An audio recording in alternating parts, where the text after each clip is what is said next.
São Carlos vive uma crise financeira diante de bloqueios sofridos pelo Tesouro Nacional. A falta de dinheiro que afeta toda a cidade prejudica diretamente a população. Para especialistas, o executivo demorou para agir. A Prefeitura de São Carlos vive uma crise financeira que afeta quase todos os setores do município e principalmente a população. Os cofres públicos tiveram mais de 70 milhões sacados pelo Tesouro Nacional, referentes a uma dívida que começou no ano 2000. Desde 2006, uma liminar garantia parcelas de R$ 158 mil por mês. Mas em 2014 a liminar caiu e o valor dos saques mensais aumentou, cobrando ainda a diferença dos anos anteriores. Nós já pagamos 73,6 milhões em 30 meses de governo, contra o governo passado que em 144 meses pagou 43 milhões. E nós vamos entrar com uma ação de improbidade administrativa, os gestores anteriores, porque com a medida liminar que reduziu a prestação, eles deveriam ter feito um fundo de reserva. Agora, diante do déficit nos cofres, a Prefeitura anunciou medidas para a contenção de gastos. As despesas de todas as secretarias devem diminuir em até 20%. Mais de 60 cargos comissionados já foram exonerados e pelo menos outros 20 devem ser dispensados.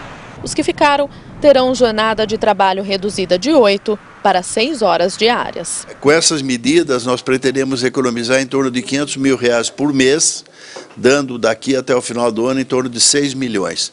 É insuficiente se o bloqueio continuar. Se o bloqueio continuar, a Prefeitura entra em exaustão. Outros setores do município também devem ser afetados e prejudicar diretamente a população. Nós não temos dinheiro para comprar fralda. Então nós estamos selecionando o quê? As pessoas que vivem na cama direto e as crianças que têm algum tipo de deficiência. Medicamento, nós não temos dinheiro para cumprir os medicamentos até o final do ano. Então nós estamos pedindo aos médicos que façam uma nova especificação dos medicamentos que nós compramos hoje, que podem ser adquiridos do governo federal através da farmácia popular. No momento, São Carlos não pode firmar convênios com o governo federal, nem receber os que estão em andamento, porque o município está no Cadastro Único de Convênios, uma espécie de Serasa do governo federal. Com isso, a cidade pede cerca de 22 milhões de reais para a conclusão de obras como essa ponte na Rua Antônio Rodrigues Cajado. A demora de uma atitude do Poder Executivo é destacada por este especialista. Ele ainda aponta a necessidade de medidas mais políticas e menos judiciárias. A crise financeira ela vai se resolver se a Prefeitura Municipal de São Carlos apostar na negociação política, com instrumentos jurídicos, com instrumentos técnicos, com instrumentos econômicos. Mas o que nós temos aqui é uma crise política de gestão do município. Então, com esse quadro de crise, quem mais sofre é a população, diretamente afetada pela perda de serviços adequados e a insegurança do futuro.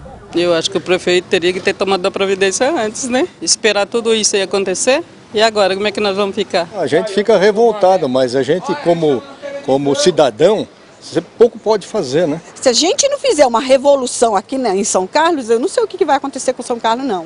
Porque abandonou de uma tal maneira que não tem jeito. Saúde, educação são setores que não deveriam ser sentidos. Se a população está sentindo e as reclamações que a própria TV Clube tem feito ao longo do tempo, isso demonstra claramente que em setores aonde a situação não deveria se agravar nunca, porque são problemas estruturais. Se a população sentiu aí, imagine nos outros setores. Sinto que as coisas não tendem a melhorar a curto prazo. Estela de Oliveira, de São Carlos, para o Jornal da Clube. O diretório do Partido dos Trabalhadores em São Carlos não se manifestou até o fechamento da edição. E direto de São Carlos, a Estela traz mais informações. Estela de Oliveira. Pulse, para falar mais sobre essa crise, eu estou com o consultor em políticas públicas, Luiz Adriano. Luiz, como vimos na reportagem, essa crise financeira em São Carlos poderia ter sido evitada. Boa tarde. Boa tarde.